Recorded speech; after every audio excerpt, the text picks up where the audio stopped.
La máscara de la muerte roja, por Edgar Allan Poe. La muerte roja había devastado largo tiempo la comarca. Jamás epidemia alguna habíase mostrado tan horrenda ni fatal. La sangre era su distintivo y su avatar, el bermejo de la sangre.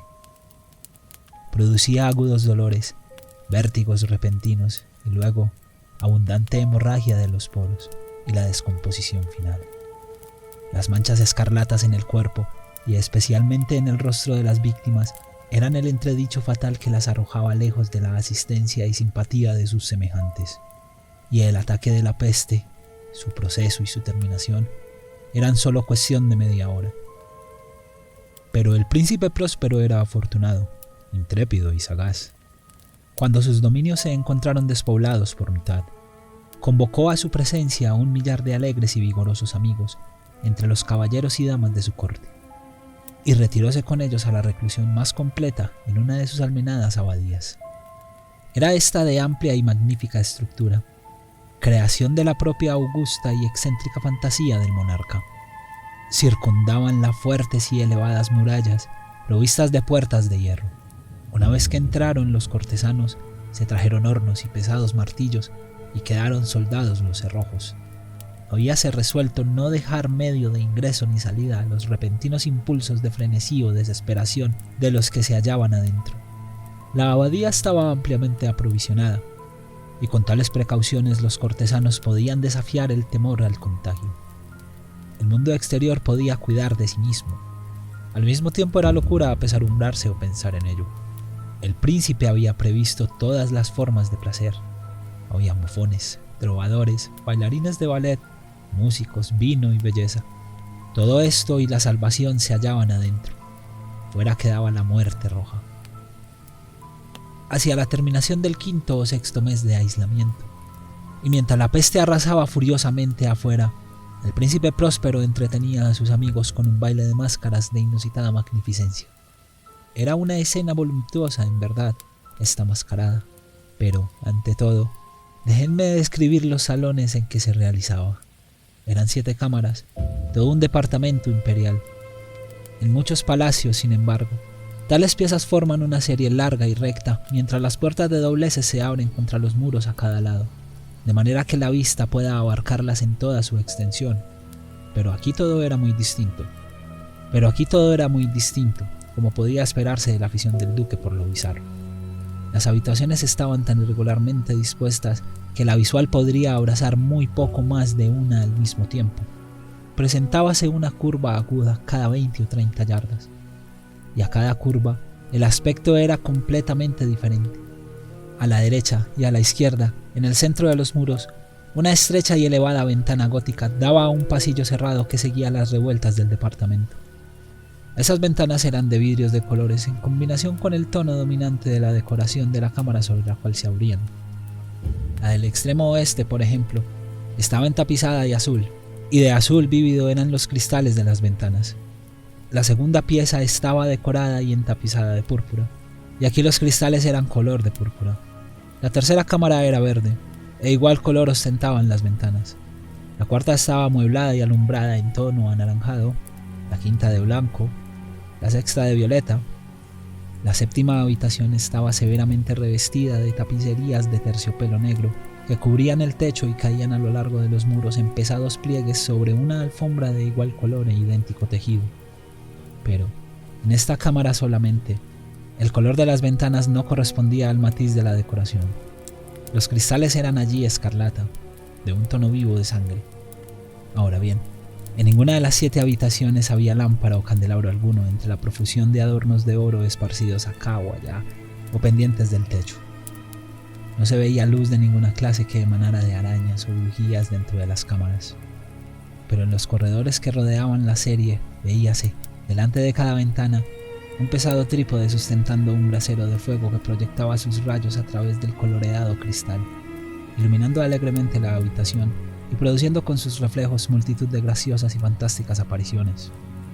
Mas hacia el lado del oeste, o sea, en la cámara negra, el efecto del fuego que corría sobre las negras colgaduras, penetrando a través de los cristales teñidos de color de sangre, era extraordinariamente lúgubre. y daba tan sombrío aspecto a la figura de los que entraban, que muy pocos de la compañía eran suficientemente intrépidos para traspasar sus umbrales. En esta pieza había también un gigantesco reloj de ébano que se erguía apoyado contra el muro occidental.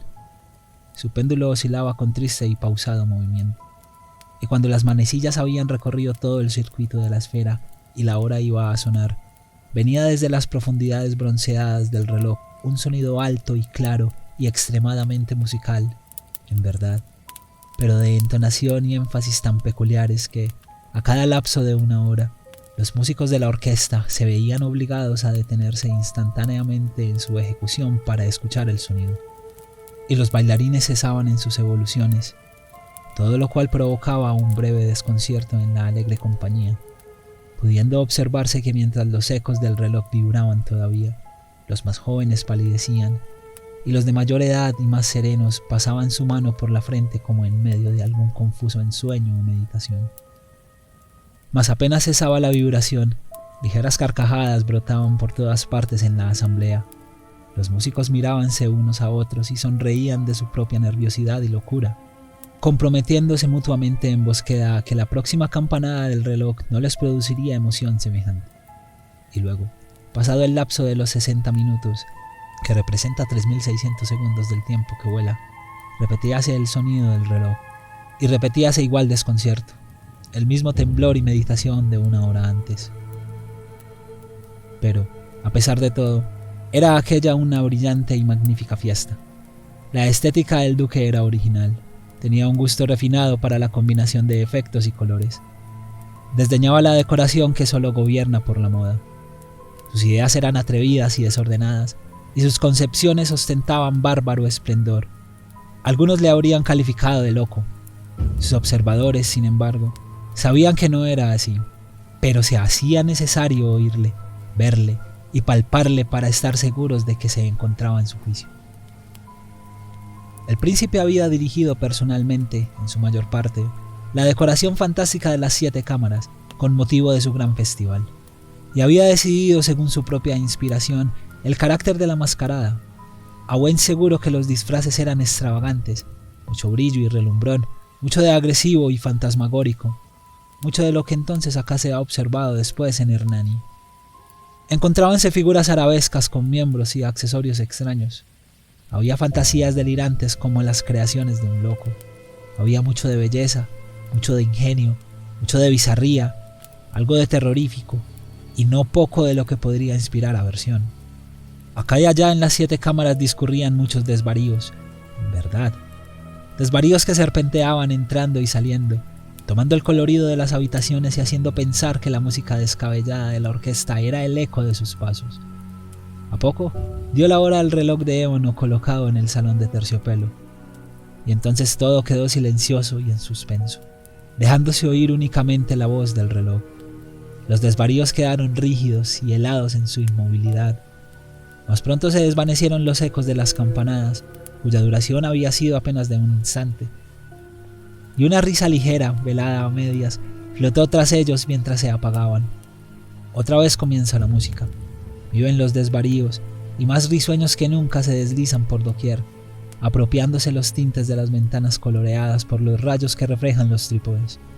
Pero ninguna de las máscaras se aventura hasta el 7º salón hacia el occidente, porque la noche avanza, y una luz más bermeja penetra a través de los rojos cristales, y la negrura de la tétrica drapería causa pavor, y todo aquel que pisa la negra alfombra de la cámara escucha resonar las campanadas del reloj de ébano con sordo estruendo y énfasis más solemne que el que perciben los oídos de los que se entregan a la alegría en habitaciones más lejanas.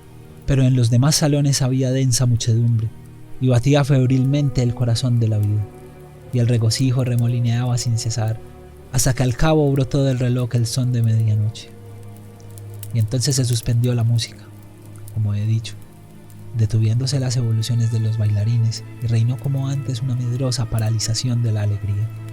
Esta vez eran 12 las campanadas que debía dar el reloj. Por esto aconteció quizá que, con mayor tiempo, brotaran más recuerdos en la imaginación de algunos pensativos concurrentes a la fiesta. Y quizá por esto aconteció también que, antes de que el eco de la 12ª campanada hubiérase hundido en el silencio, Muchas personas advirtieran la presencia de un enmascarado que no había llamado hasta aquel momento la atención de los circunstantes. Y habiéndose extendido en un cuchicheo el rumor de su aparición, levantóse en toda la sociedad un expresivo zumbido o murmullo de sorpresa y desaprobación, primero de terror, de horror y de repulsión finalmente. Podría suponerse que en una reunión de fantasmas como la que he descrito, ninguna aparición ordinaria tendría el poder de excitar la sensación. En verdad, la libertad de esta mascarada nocturna parecía extraordinaria, pero el personaje en cuestión mostrábase más herodiano que el propio Herodes, y había traspasado los límites, casi indefinidos, del decoro del príncipe. Existen ciertas cuerdas que no pueden tocarse sin emoción, siquiera sea en el corazón de los más empedernidos. Aún respecto de aquellos completamente abandonados, para quienes la vida y la muerte son igualmente burlescas, hay ciertos temas en los cuales no es permitido bromear. Toda la compañía parecía profundamente convencida de que en el porte y disfraz del extranjero no existía ingenio ni oportunidad. La figura era alta y delgada, y estaba envuelta de arriba abajo en atavíos funerarios. La máscara que ocultaba su semblante tenía tal semejanza con el aspecto de un cadáver, que el más minucioso escrutinio había tenido dificultad en descubrir el fraude. Mas todo esto podría haberse aceptado, aunque no aprobado, por los locos invitados al sarao. Pero el enmascarado había ido hasta asumir el tipo de la muerte roja. Sus vestiduras estaban manchadas de sangre, y el ancho rostro ostentaba en todas sus facciones las señales del horrible escarlata. Cuando las miradas del príncipe Próspero cayeron sobre este atroz fantasma, que con lento y solemne movimiento, como para caracterizar su mejor papel, discurría acá y allá entre los concurrientes, viósele convulso en el primer momento con un fuerte estremecimiento de terror o de repulsión, pero inmediatamente su faz enrojeció a impulsos de ira. «¿Quién se atreve?», preguntó con voz enronquecida a los cortesanos que le rodeaban. «¿Quién se atreve a insultarnos con esta grotesca blasfemia? Cójanlo y desenmascárenlo. Veamos a quién hemos de colgar mañana desde las almenas al levantarse el sol». Encontrábase el príncipe Próspero en la cámara azul, hacia el este, cuando profería estas palabras. Su voz repercutió sonora y distante en las 7 salas, pues el príncipe era osado y vigoroso, y la música había callado a un movimiento de su mano. Encontrábase en el salón azul con un grupo de pálidos cortesanos a su alrededor. Mientras pronunciaba aquellas palabras, hubo al principio un ligero movimiento del grupo hacia el intruso que se encontraba al alcance en aquel momento, y quien entonces, con firme y deliberado paso, se aproximó al que hablaba.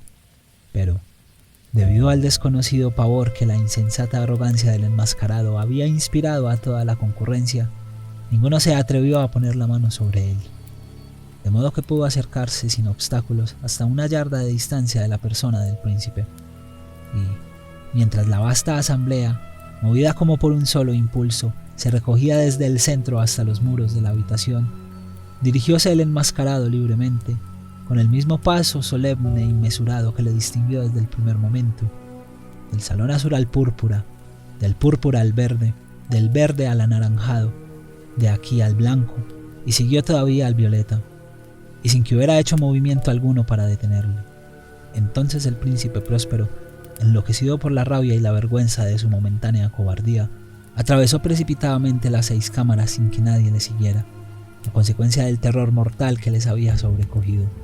Llevaba en alto una daga desenvainada y habíase acercado impetuosamente hasta 3 o 4 pies de la figura que huía, cuando al llegar al extremo de la cámara de terciopelo, volvióse repentinamente e hizo frente a su perseguidor. Oyóse un agudo grito. El puñal resbaló centelleando sobre la negra alfombra en la cual, un instante después, caía herido de muerte el príncipe Próspero. Entonces algunos de los asistentes a la fiesta, reuniendo el salvaje valor de la desesperación, precipitáronse a la cámara negra y cogiendo al enmascarado, cuya alta figura continuaba erguida e inmóvil en la sombra del reloj de ébano, sintiéronse poseídos del indecible terror al encontrar que los ornamentos de la tumba y la máscara de cadáver que sacudían con violenta rudeza no estaban sostenidos por forma tangible alguna. Y entonces se reconoció la presencia de la muerte roja. Había entrado de noche como un ladrón, y uno a uno se desplomaron en los salones regados de sangre los disipados cortesanos, muriendo todos en la postura desesperada de su caída. La vida del reloj de ébano terminó con la del último de la alegre partida, y el refugio de los trípodes se extinguió, y la oscuridad y la ruina y la muerte roja conservaron dominio ilimitado sobre el reino.